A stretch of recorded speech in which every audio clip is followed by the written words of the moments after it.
Masih bersama si Box TV. Tetap pantengin channel ini dan jangan bosan ya, kali ini kita akan bahas dunia Matrix. Oke, langsung saja terdengar percakapan antara dua orang yang dipanggil Sex dan Kapten Beck. Mereka berdua menjalankan misi yang diperintahkan oleh Jenderal. Namun kali ini Beck sepertinya tak mengindahkan perintah karena penasaran dengan dunia Matrix yang dimasukinya.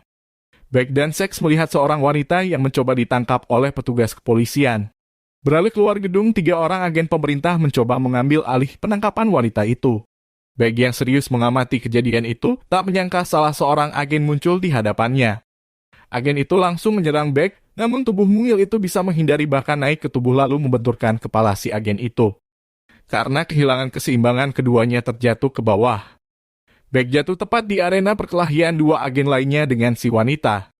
Setelah mampu menahan si wanita, ketiga agen itu serempak menembakkan senjatanya ke arah Beck.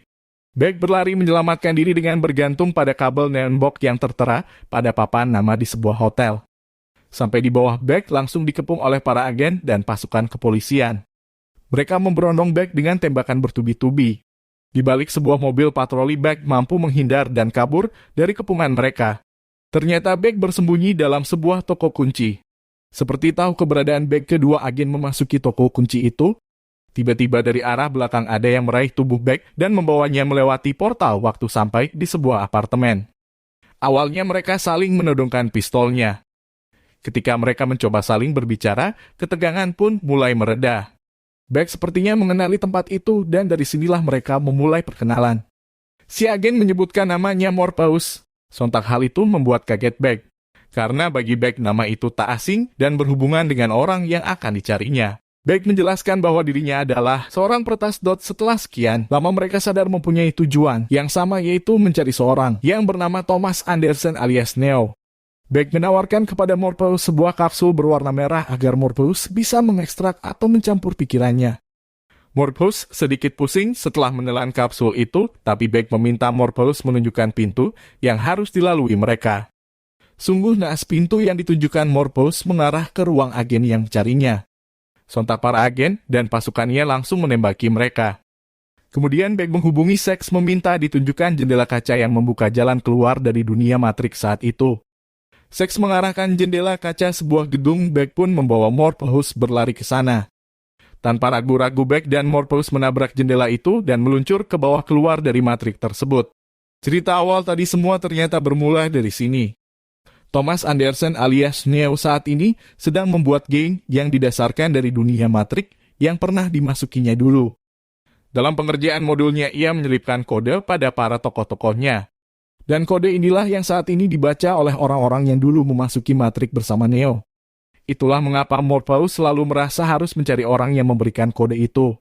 Begitu pula dengan si wanita yang ditawan oleh para agen yang berusaha mencarinya juga. Bahkan Beck generasi perangkat bot saat ini pun mencoba mencarinya karena bisa dipastikan ia mendapatkan misi dari orang yang telah mengenal Neo sebelumnya. Di sebuah kafe, Jude sangat memuji game baru buatan Neo. Tiba-tiba mata Neo menangkap sesosok wanita yang sangat dikenalnya bahkan sangat dicintainya. Setelah berbahasa-basi dengan wanita itu, Jude memperkenalkan Neo pada wanita itu. Wanita itu bernama Tiffany dan sudah berkeluarga serta mempunyai 2 orang anak. Hari itu Neo menemui rekan pimpinan perusahaannya yang bernama Smith.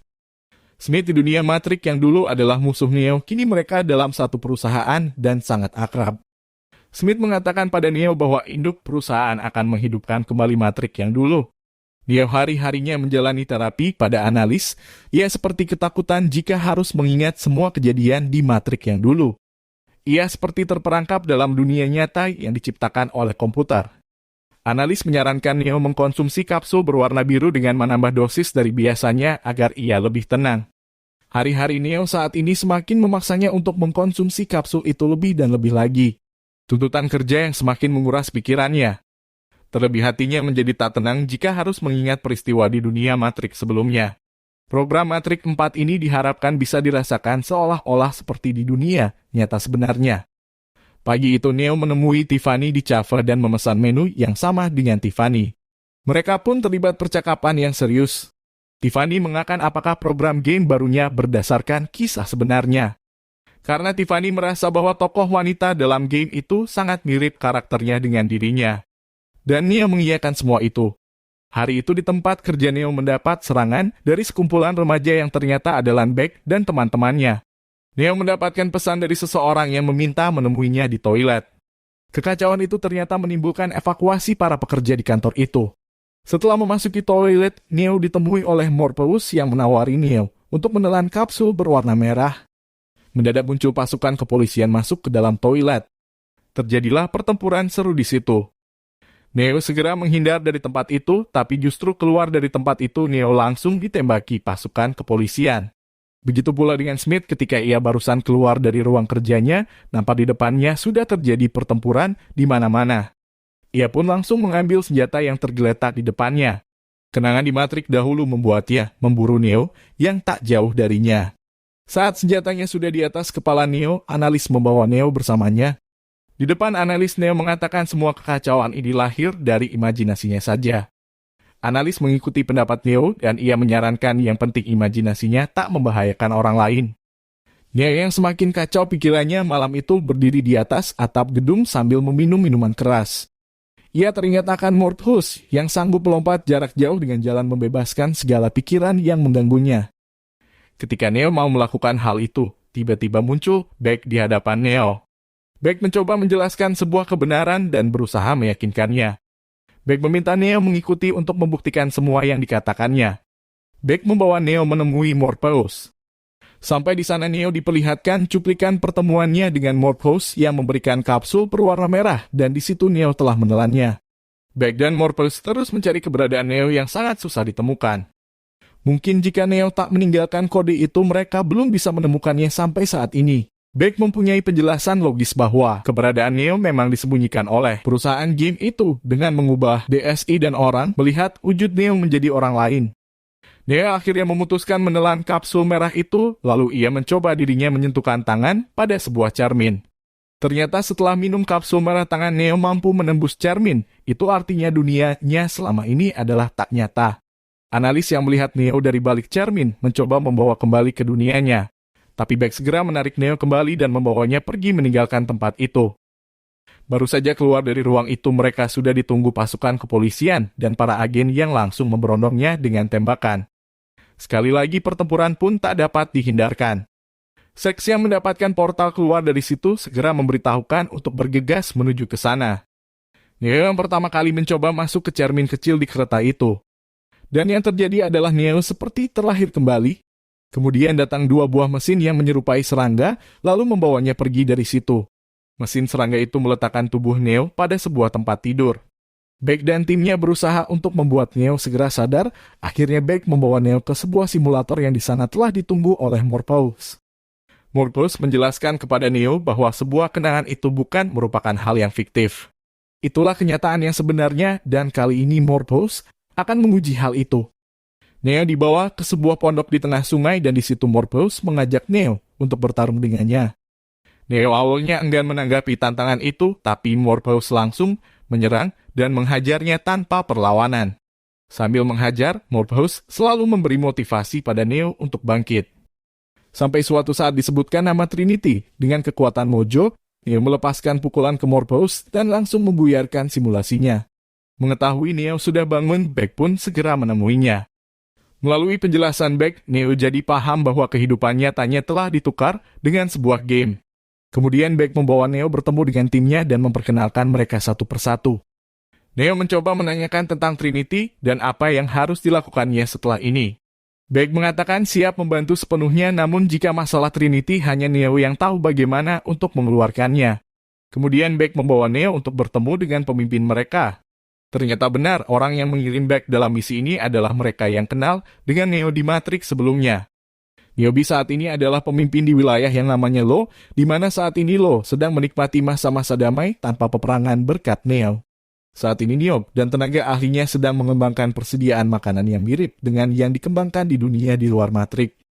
Niobe merasa kedatangan Neo menjadikan sedikit ancaman akan perdamaian dan bisa berdampak pada programnya yang telah direncanakan bertahun-tahun. Akhirnya Neo memutuskan untuk menahan Neo dan Beck sementara waktu. Shepard mengantar Neo ke tempat yang sudah dipersiapkan. Di sudut ruangan itu ada sebuah balkon yang terhubung dengan pemandangan kota di luar sana. Tiba-tiba Morpheus yang berbentuk partikel mendatangi Neo dan mengajaknya segera meninggalkan tempat itu. Di dalam monitor kapal, Neo menunjukkan pergerakan Trinity pada Beck dan timnya.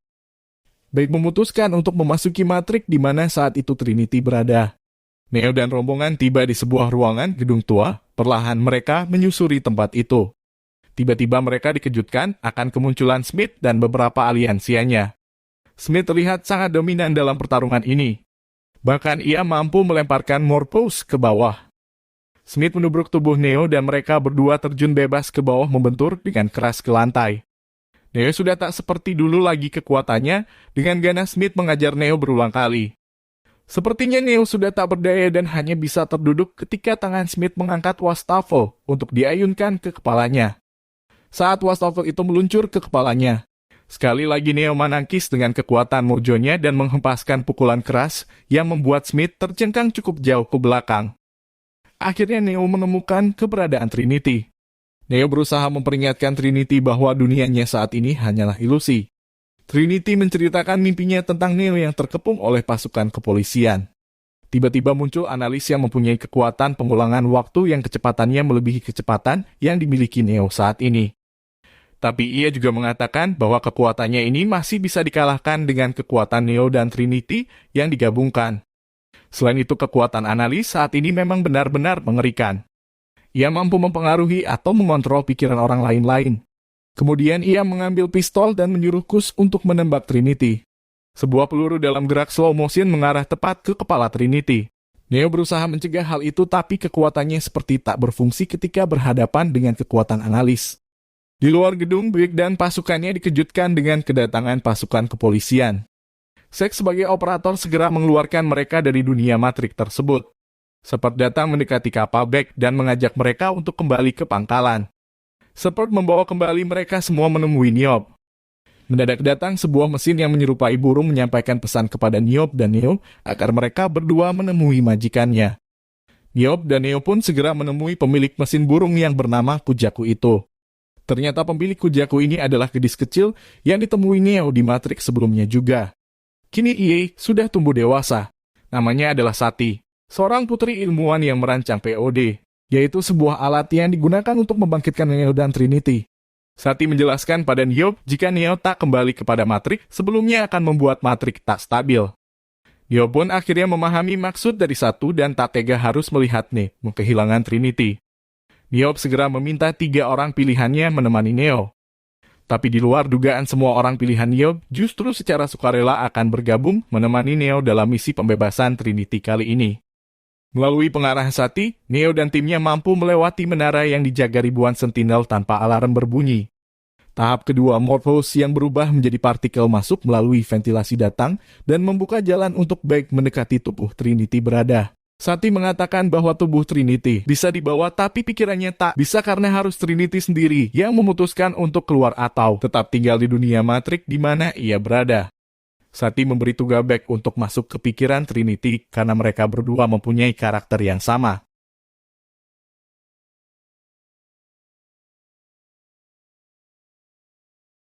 Akhirnya tiba saatnya Neo memasuki Matrix di mana ia pertama kali bertemu dengan Trinity. Neo berjalan melewati barisan pasukan kepolisian. Di tengah pengawalan yang sangat ketat itu ternyata sudah ditunggu analis. Neo mengajukan penawaran kepada analis jika Trinity mau diajak pergi bersamanya maka analis harus membiarkan mereka pergi. Tapi jika sebaliknya maka Neo akan tertanam di Matrix itu selama-lamanya. Tak lama kemudian sebuah kendaraan bermotor menuju tempat itu. Trinity perlahan berjalan menemui Neo dan analis. Di hadapan Neo, Trinity tak menyangkal bahwa semua kenangan di Matrix dahulu adalah nyata. Tapi Trinity tak bisa menerima ajakan Neo karena terlalu lama ia menunggu kedatangan Neo untuk menemuinya. Kini ia sudah berkeluarga dan mempunyai anak. Saat itulah muncul keluarga Trinity ke tempat itu dan mengajaknya untuk pulang ke rumah. Neo sudah pasrah dengan semua ini, tiba-tiba Trinity berbalik arah dan akan ikut bersama Neo. Melihat hal itu, Neo mengeluarkan kekuatan Mojum, menghempaskan petugas yang memeganginya. Shepard dan pasukannya pun langsung memberikan perlawanan. Analis bergerak cepat dengan mengeluarkan kekuatan pengulang waktunya, sehingga Neo dan teman-temannya tak mampu bergerak sedikit pun. Beruntung Smith datang sambil melayangkan pukulan kepada analis. Smith kini bebas menentukan keputusannya melihat Neo lahir kembali. Ia juga mencoba membalas budi Neo yang telah menolongnya di Matrix sebelumnya. Kekuatan analis tak berpengaruh pada Smith karena ia tahu karakter dan mode yang digunakan oleh analis. Trinity mencoba mendekati Neo, begitu juga Neo berusaha mendekat pada Trinity. Dengan susah payah akhirnya mereka mampu menggabungkan kekuatannya. Hasilnya sungguh dahsyat ketika dua kekuatan itu bergabung, semua pasukan berhamburan dan porak-poranda bagaikan diterpa sebuah badai besar. Di tempat lain, Sex mengalami ketidakfungsian peralatannya. Ia meminta siapa saja segera keluar secepatnya dari Matrix itu. Di luar gedung mereka disambut orang-orang dalam jumlah sangat banyak yang sudah dikontrol pikirannya oleh analis. Tak ada jalan lain kecuali menghadapi mereka semua sampai titik darah penghabisan. Lalu Trinity muncul dengan sepeda motor kebanggaannya, ia lalu menyuruh Neo naik di boncengannya dan dengan cepat meninggalkan tempat itu. Terjadilah aksi kejar-kejaran yang super menegangkan. Sepanjang perjalanan mereka mendapatkan penghadangan yang tiada henti. Musuh datang dari segala penjuru dan muncul dari berbagai sudut kota. Mereka serempak menyerang tiba-tiba dan seperti tak mengenal lelah. Dari atas gedung tak ketinggalan. Semua orang yang sudah dalam kontrol analis berlomba-lomba menerjunkan diri menghadang laju kendaraan Neo dan teman-temannya. Dengan cekatan Trinity mampu menghindari hadangan itu satu persatu. Namun naas bagi yang lain, mobil leksi kejatuhan seorang manusia dari atas dan membuatnya terhenti. Begitu juga seperti mobilnya menerjang diterjang bas hingga tak bisa melanjutkannya. Beck meminta pada Sex memasukkan kembali ke dalam Matrix itu untuk menyelamatkan teman-temannya. Tiba di sebuah jalan, orang-orang yang menghalangi Neo dan Trinity menghentikan pengejarannya. Ternyata jalan yang akan dimasuki itu sudah dipersiapkan untuk menghadang laju mereka. Di sisi kanan kiri jalan sudah diparkir banyak mobil. Trinity nekat memasuki jalan itu. Dari arah depan datang sebuah helikopter yang meluncurkan rudal-rudalnya dan mengenai mobil-mobil yang diparkir di sisi kanan kiri jalan. Seiring meledaknya mobil itu, Neo dan Trinity terpelanting dari motornya. Beck dan Morpheus setibanya di tempat itu langsung melancarkan aksinya. Mereka menembaki semua orang yang mengepung mobil Lexi dan Shepard. Neo dan Trinity bangkit dan berlari menuju sebuah gedung. Di tengah hujan peluru itu mereka menyalakan lift dan segera memasukinya. Sampailah mereka di atap gedung tersebut. Baru saja menginjakkan kakinya dari arah depan, sebuah helikopter muncul di hadapan mereka. Helikopter itu dengan persenjataan berat yang memberondong tembakan ke arah mereka. Neo bertahan dan melindungi Trinity dengan kekuatan mojonya. Sebuah helikopter lain juga menembaki mereka. Dalam sebuah kesempatan helikopter meluncurkan tembakan rudalnya dengan kibasan pukulan mojo, Neo mengarahkan rudal itu mengenai helikopter satunya. Tiba-tiba hari menjelang pagi bersama terbitnya cahaya matahari. Bersamaan dengan itu pasukan kepolisian terus berdatangan ke atap gedung. Trinity mengajak Neo untuk bersama-sama terjun dari gedung itu. Dengan genggaman tangan erat, mereka berlari dan meloncat terjun dari gedung itu. Sungguh tak dinyana kekuatan Trinity muncul kembali. Dengan sekali hentakan Trinity membawa Neo terbang menjauhi kepungan helikopter dan para pasukan. Trinity membawa Neo menemui analis. Sebuah tendangan melayang ke wajah analis. Disusul sebuah tebasan memenggal lehernya. Terkahir, sebuah pukulan keras menghantam tubuhnya sampai terbentur ke tembok. Itu semua untuk kebohongan yang telah dilakukan analis kepada mereka selama ini. Tak lupa mereka juga berterima kasih kepadanya telah memberikan kehidupan baru. Sekian perjumpaan, kita bertemu lagi di lain kesempatan. Semoga senantiasa diberikan keberkahan. Sampai jumpa.